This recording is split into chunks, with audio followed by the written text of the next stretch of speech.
자, HMM 살펴보도록 하겠습니다.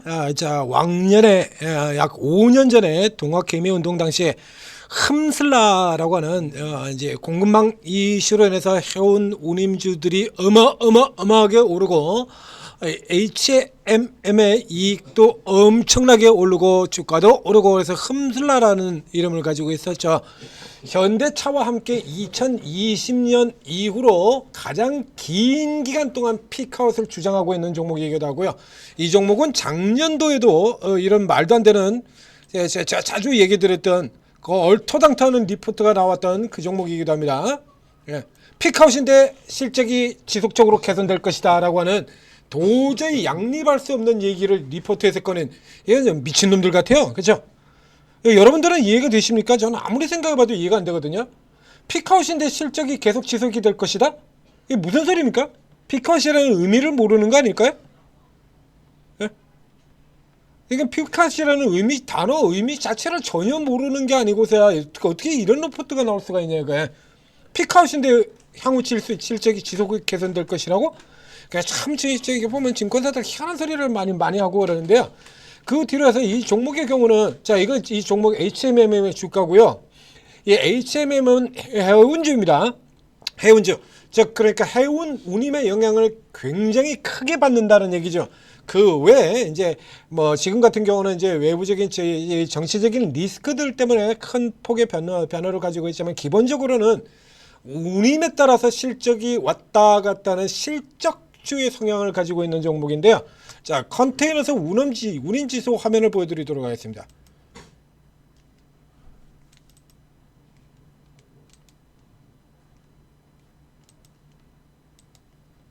자, 이게 지금 상하이 컨테이너에서 운임지수예요.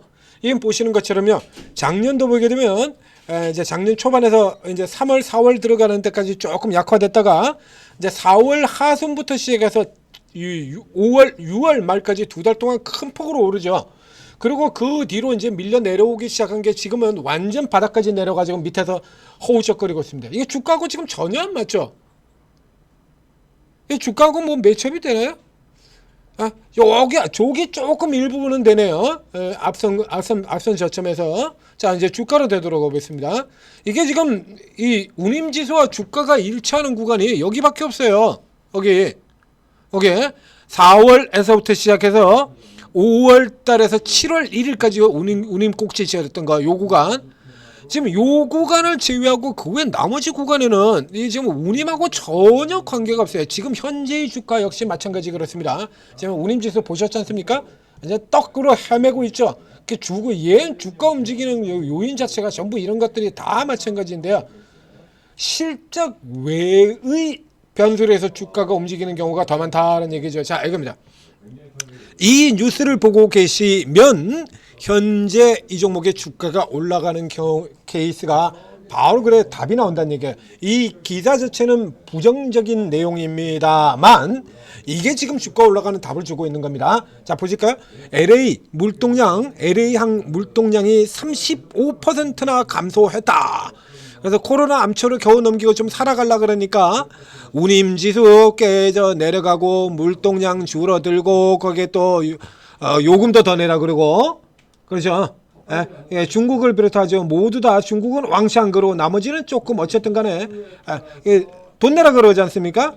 선박이 입항할 때 돈 내라 그러잖아요. 그래서 이렇게 이 쿼터에도 이익이 42%나 줄어들 거다. 페노션 대한해운도 마찬가지 항만 전체가 다 그런 거니까 이런데 주가가 왜 올라가요? 요것 때문입니다. 관세 부담으로 이렇게 돼 있죠. 수익성이 급냉했는데 지금 어저께 주가가 이 미증시가 급등했던 이유는요. 관세 부담, 관세 전쟁 완화 기대 이거죠. 그러니까 오전에 설명을 드렸던 바이오시밀러죠. 뭐 삼천당제약, 셀트리온, 삼바 이런 종목들이 올라가는 이유는 관세 우려가 완화되면서 의약품 관세도 완화될 것이다. 저기 해운 같은 경우도 지금 중국을 타켓으로 때렸던 건데 정작 중국하고 간에 이제 합상이 이루어지게 되면 얘들도 자동으로 이제 가져 내려올 거다라는 얘기예요. 그래서 중국을 겨냥으로 해가지고 중국만 아니라 니들도 다 뒀네라고 이렇게 들어갔던 것 자체가 중국을 까주면서 나머지 애들도 다 같이 까진다는 거죠. 요거 기대요. 요거 기대. 그런데 이 업황 자체가 그렇게 좋지 못한, 그래서 나쁜 뉴스인데도 불구하고 이 나쁜 뉴스가 오늘 주가 올라가는 이유가 되는 역의 흐름이 된 겁니다. 상황이 바뀌었으니까요. 이거 어제 이게 오늘 새벽 5시에 했는데 뭐 뉴스를 전혀 검토를 하지 생각을 안 한 모양입니다. 자, 그래서 바로 뒤에 나오죠. 관세 분쟁 완화. 관세 때문에 관세 분쟁 완화. 이렇게 연결된 겁니다. 바로 그 사이에 새벽에 썼던 기사, 그 다음에 오늘 나왔던 기사, 이렇게 연결이 되는 거예요. 다만 이 HMM의 경우는 저 앞쪽에서부터 아까 박스 그려져 있었죠. 저 앞쪽 봄에서부터 얘기 드렸던 건데요. 얘는요 그냥 이 선 아래에서 노리시는 거고요. 위쪽으로는 따라갈 이유가 없어요. 지금 방금 전에 운임 보셨던 것처럼 기본적으로 해운은 기본적으로 물동량 늘어야 되고 운임 올라야 되고요. 물동량이 안 늘면 운임이라도 올라야 됩니다. 그래서 앞에 이 봄의 구간 이렇게 올랐던 거 운임이 급등을 하면서 주가 올라 들어가는 거 이런 거거든요. 그 외에는 실질적인 이유는 따로 있다라고 해야 되죠. 매각 이슈. 근데 이 매각 이슈가 풀리질 않아요. 지금 이게 이 매각 이슈에서 이게 해결돼야 본격적으로 올라 들어가는 거고요. 현재까지로 친다 그러면 이 HMM의 매각 이슈가 계속해서 HMM 주가를 발목 잡는 형태, 이런 형태가 되고 있는 겁니다.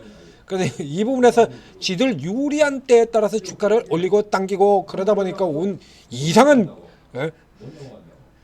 픽아웃인데 향후 실적이 지속적으로 개선될 거라는 이상한 말도 안 되는 리포트가 나오기도 하는 거죠. 애초에 그 실적이라는 부분은 생각 자체도 없는 거거든. 마음은 정확히 콩밭에 가 있어. 그런 상태에서 이걸 주가를 보다 보니까 이런 얼토당토는 되지도 않는 리포트가 이렇게 나오는 겁니다. 그래서 현재 흐름으로 친다 그러면 여기서 HMM을 들어가서 여기서 관세 부담, 그러니까 돈을 더 내라는 거에서 돈을 더 내는 게 줄어든 것뿐인데 그거 가지고 실적이 개선되지는 않죠. 그렇기 때문에 요거는 일단 단기 모멘텀 플레이, 단기 모멘텀 플레이, 저쪽에 삼바라든가 삼천당제기라든가 이런 형태처럼 단기 모멘텀 플레이 반등 정도에 불과하다라고 보고요. 이 해운주를 가지고 계신 분들 같은 경우는 지금 이 반등에서 착실은 하고 교체를 하시는 게 좋습니다. 이게 잘 가봐야 20%예요. 잘 가야, 그렇죠? 이게 잘 가야 20% 정도 사이클 되는 건데 이 정도로 주가가 박살나고 난 다음에는 그러면 뭐 조금 뭐 더 늘어나게 되는 거고요. 그러면 대략 한 40% 나오는 거고요. 지금 구간에서 잘 나와야 20%인데 이미 반 이상 왔거든요. 여기서 이건 넘어 들어가겠습니까? 실적이 빡빡 줄어들 건 뻔한데 운임지수가 저가형이 되었는데, 그렇죠? 이런 케이스 같은 경우는 넘기고 좀 더 좋은 종목으로 바꿔서 옮겨 타시기를 권해드리겠습니다.